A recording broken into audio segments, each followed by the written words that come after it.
Assalamualaikum warahmatullahi wabarakatuh.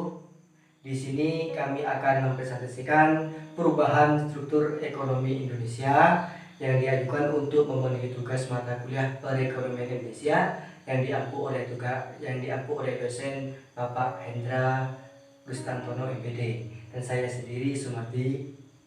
Perubahan struktur ekonomi.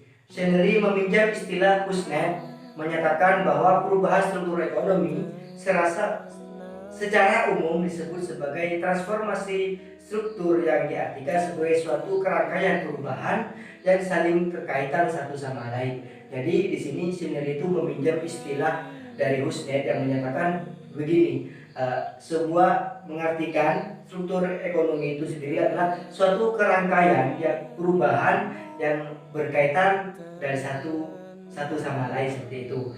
Ada dua teori utama yang umum digunakan dalam menganalisis perubahan struktur ekonomi.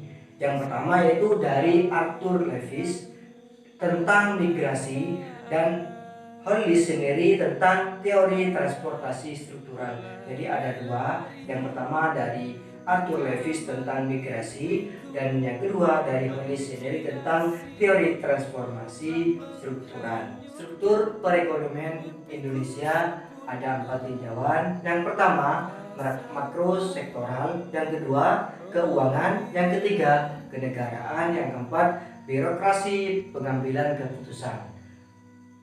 Ekonomi ditinjau dari makro sektoral. Berdasarkan tinjauan makro sektoral, perekonomian di suatu negara dapat berstruktur agraris, industri atau niaga. Jadi kalau ditinjau dari makro sektoral ini, di suatu negara perekonomian di suatu negara itu dapat ditinjau dan berstruktur agraris, industri atau niaga. Jika ditinjau dari sudut keuangan, struktur perekonomian telah bergeser dari struktur pedesaan menjadi struktur perkotaan. Jadi kalau dilihat ditinjau dari struktur keuangan, jadi perekonomian dari pedesaan itu berpindah ke kota. Jauh dari penyelenggaraan kenegaraan, di sini struktur perekonomian dapat dibedakan menjadi struktur etatis, egaliter ataupun berjuis. Predikat ini bergantung pada siapa atau kalangan mana yang menjadi pemeran utama dalam perekonomian yang bersangkutan, yaitu bisa pemerintah atau negara, bisa rakyat, kebanyakan atau kalangan pemodal atau usahawan.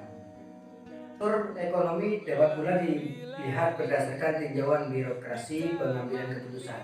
Di sini dibagi menjadi dua. Yang pertama struktur ekonomi yang terpusat dan atau yang sering disebut dengan sentralisasi, dan yang kedua desentralisasi.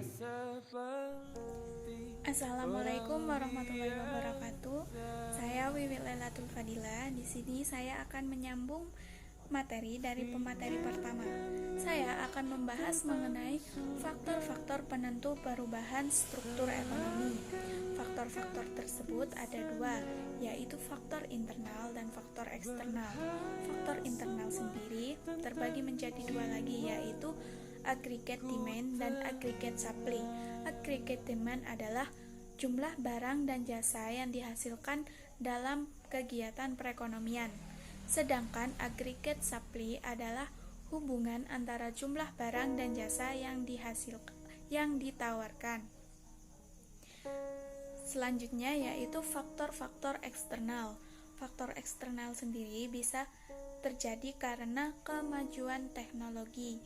Yang selanjutnya yaitu terjadi karena perubahan struktur perdagangan global. Hal tersebut disebabkan oleh peningkatan pendapatan dunia ataupun dampak dari peraturan-peraturan perdagangan internasional. Mungkin hanya itu presentasi dari kami kelompok 3. Apabila ada kekurangan, kami mohon maaf yang sebesar-besarnya. Wassalamualaikum warahmatullahi wabarakatuh.